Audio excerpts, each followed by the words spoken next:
जय हिंद दोस्तों, आज है ईवी सर्विस डे, यानी कि हमारी नेक्सॉन ईवी की आज सर्विस ड्यू है। ये चल पड़ी है 97,927 यानी कि 97,927। बहुत जल्दी 1,00,000 किलोमीटर पूरी हो जाएगी। उस दिन एक बढ़िया एक प्रॉपर एक वीडियो बनाएंगे फुल रिव्यू के साथ। आज सर्विस रिव्यू लेते हैं, ओवरऑल कैसा रहती है सर्विस और कुछ मेजर पॉइंट्स जिस पर ध्यान रखना उस पर भी हम बात करेंगे। अगर आप भी ईवी लेने की प्लानिंग हो तो आगे चलकर आपको भी हेल्प होगी कैसे मेंटेन करना है इन गाड़ियों को।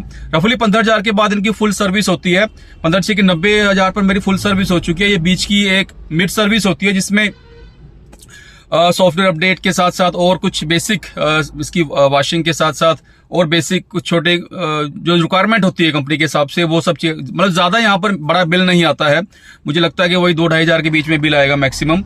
और फुल सर्विस में भी ज्यादा बिल नहीं आता है, वहां पे मेरा मैक्सिमम 2,500, 3,000, 3,500 आता है। हाँ, हर 60,000 किलोमीटर के पास एक इसका जो नीचे एक्सल ऑयल है वो चेंज होता है, तो वहां पर तकरीबन 1400-1500 का फर्क पड़ जाता है। ओवरऑल ज्यादा सर्विस कॉस्ट ईवीज की नहीं आती है। तो चलिए चलते हैं सर्विस सेंटर की तरफ।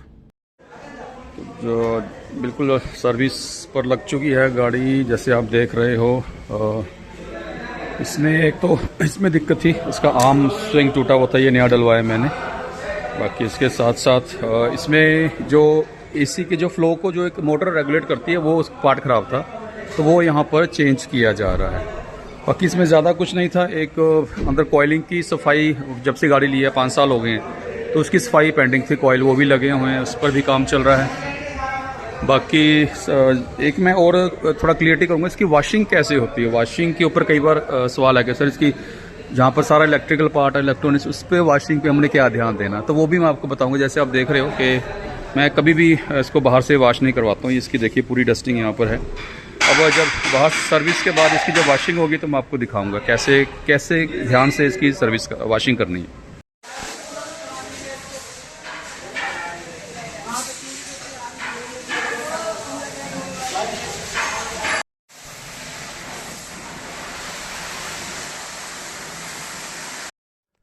दोस्तों सर्विस में ये 2 पार्ट चेंज हुए हैं। एक मुझे काफ़ी टाइम से ना प्रॉब्लम आ रही थी, जब मैं ये बटन दबाता था, मतलब ये हवा आगे जानी चाहिए थी बट जाती नहीं थी, कॉन्टिन्यूस फ्रंट से हवा आती थी, तो काफ़ी दिक्कत आ रही थी मुझे। तो बेसिकली इसमें दिक्कत क्या है, इसकी एक मोटर होती है, ये इसका लोक टूटे हुए थे, इस मोटर में दिक्कत थी, तो ये मोटर चेंज हुई है, प्लस ये भी इसका एक पार्ट है।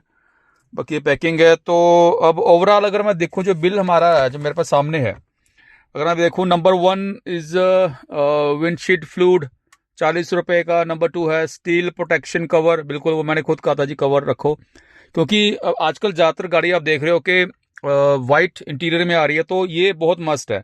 आप जाते ही कहो जी भाई मेरे कवर लगा दो, इवन फ्रंट दोनों सीट्स पर आप वो कवर लगवाइए। कितने का 55 का एक पीस पड़ता है, कोई ज़्यादा अमाउंट नहीं है। नंबर 3 है वाइपर आर्म ऐसे रियर।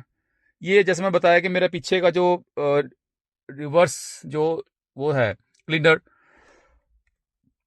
उसमें प्रॉब्लम थी, उसके आर्म ही एक चेंज हुई है, ये काफ़ी टाइम से ख़राब था, लास्ट टाइम ये अवेलेबल नहीं था स्टॉक में। उसके बाद नंबर 4 जैसे मैंने बताया कि यही बिल्कुल ऐसे ही जो पार्ट यहाँ पड़े हैं इनका है अमाउंट, ये रफली ये पड़ा है अमाउंट। ये 2 पार्ट हैं, एक 473 का है विद GST, फिर 320। और मोटर जो है ये 741 रुपये की है। माइनर सर्विस का जो सर्विस का अमाउंट लिया था रफली 1200 इन्होंने लिया है। इसके अलावा एक मैंने ना यहाँ पर एसी के पीछे जो कंडेंसर होता है, मैंने आज तक 5 साल हो गया उसकी कभी प्रॉपर क्लीनिंग, जो कंडेंसर हम घर में सफाई करते हैं तो उसकी कंडेंसर की क्लीनिंग होती है, मेरी इसकी पेंडिंग थी आज तक, तो वो अमाउंट थोड़ा सा मुझे ज़्यादा लग रहा है। यहाँ पर रफली 1250 रुपये उसका अमाउंट आया है दोनों का, उसका क्लीनिंग प्लस लेबर डाल के।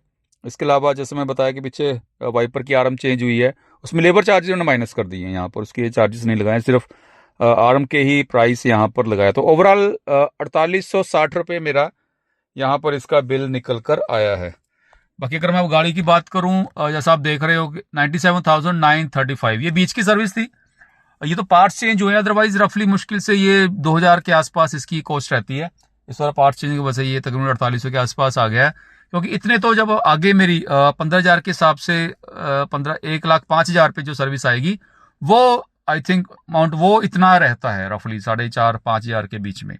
तो ज़्यादा खर्चा नहीं है ईवीज का। ओवरऑल जब हम इसको कंटिन्यूस इस्तेमाल करते हैं तो इसका जो पैसा है पूरा हो जाता है। तो दोस्तों ये थी आज की अपडेट। तो ओवरऑल दोस्तों ज्यादा खर्चा नहीं है ईवीज का हमें ज्यादा। हाँ, बल्कि ये गाड़ी जब निकल कर आती है ना शोरूम से, बिल्कुल साफ, एकदम टिच साफ, अंदर से पॉलिश, बाहर से अच्छी तरह से प्रॉपर क्लीनिंग, तो बिल्कुल नई जैसी लगती है। तो ये फायदा है एजेंसी में ही।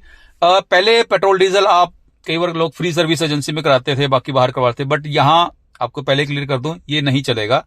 आपको डे वन से लेकर जब तक आपने गाड़ी रखनी है, आपको एजेंसी आना पड़ेगा, क्योंकि पूरा इलेक्ट्रिक इलेक्ट्रॉनिक है दोस्तों, बाहर नहीं चलेगा। हर बार मैंने आपको दिखाया कि यहाँ पे हर बार स्कैन लगता है, ताकि उसकी जो भी दिक्कत है, कोई सॉफ्टवेयर अपडेट है, क्योंकि इसमें और तो कुछ है नहीं, मैकेनिकल पार्ट्स बहुत कम है, सारा इलेक्ट्रिक इलेक्ट्रॉनिक्स है, सॉफ्टवेयर है, तो एजेंसीज में ही आपको करवाना पड़ेगा। ये माइंड सेट आप अपना लेके चलिए शुरू से ही। तो ये थी ओवरऑल अपडेट आज की वीडियो सर्विस पर, और बाकी आपके अपडेट आपके चलते रहेंगे। कोई और माइंड में आपके हो क्लियरिटी, तो मुझे आप कमेंट में बताइए, हम उस पर अलग से वीडियो जरूर बनाएंगे। जय हिंद।